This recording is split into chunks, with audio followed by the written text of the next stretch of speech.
Olá, sou a professora Ednelza de Souza Caetano, atuo no atendimento educacional especializado na rede estadual de ensino no município de Juruti. Irei compartilhar com vocês uma experiência de utilização de tecnologias educacionais no período da pandemia. Esse trabalho foi desenvolvido com um estudante com transtorno do espectro autista do 3º ano do ensino fundamental que no momento frequentava o atendimento educacional especializado no contraturno.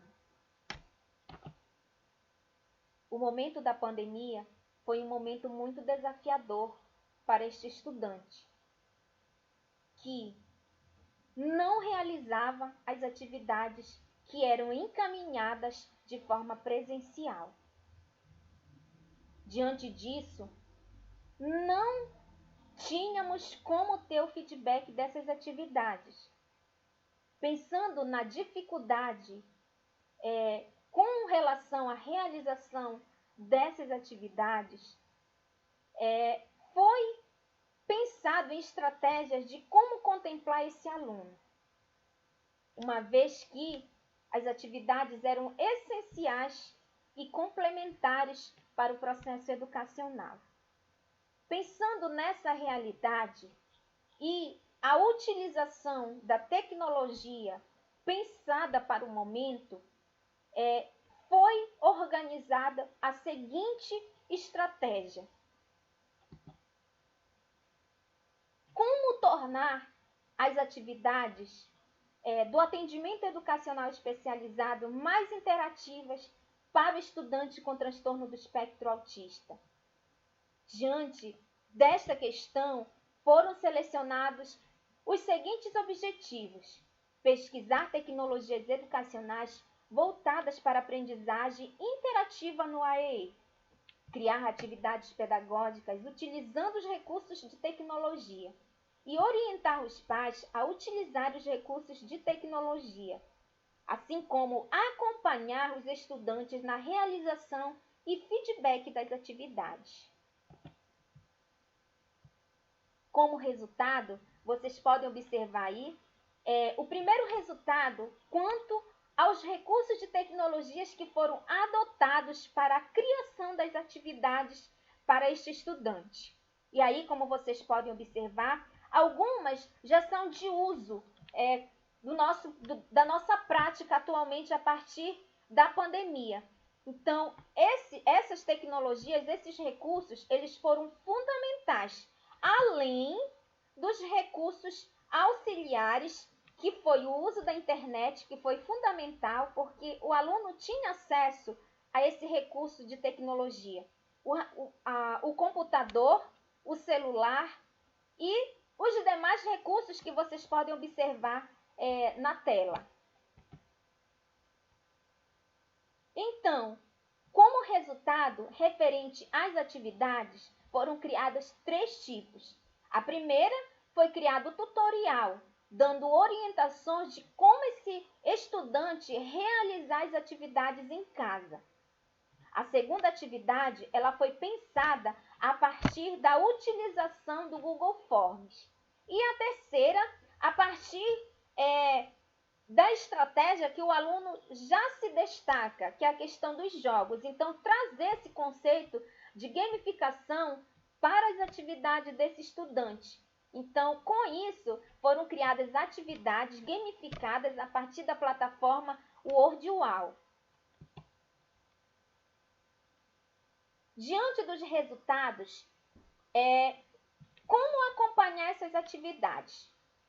Quando o estudante estava realizando as atividades, sempre era solicitado que a responsável tirasse fotos, registrasse, fizesse registros fotográficos ou filmasse essas atividades e encaminhasse para o meu WhatsApp.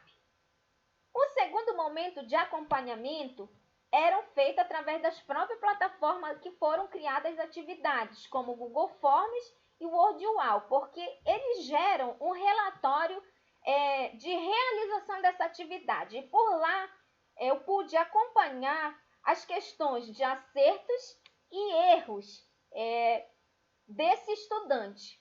A partir dessa observação, um terceiro momento era para orientação, e essa orientação era feita através de chamada de vídeo por meio do aplicativo WhatsApp, onde era orientada tanto a família quanto ao estudante sobre as questões que ele havia errado. Essas atividades elas foram planejadas especificamente a partir do relato da responsável desse estudante, que era a dificuldade maior dele era na questão da leitura. Então, essas atividades, como acompanhamento, foi criada uma ficha onde vários campos foram selecionados, dentre eles o nome do estudante e o campo do nome da atividade. E também 3 campos de desempenho da atividade, os quais foram selecionados como realizou, realizou parcialmente e não realizou. Para cada campo desse, e de acordo com a atividade, o desempenho era marcado um X, certo?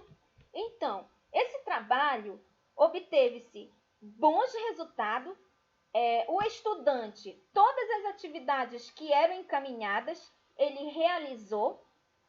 Então, não houve mais a dificuldade do feedback, houve a possibilidade de acompanhamento e, assim, o desempenho do estudante foi muito maior, a participação foi maior e o contato também foi melhor.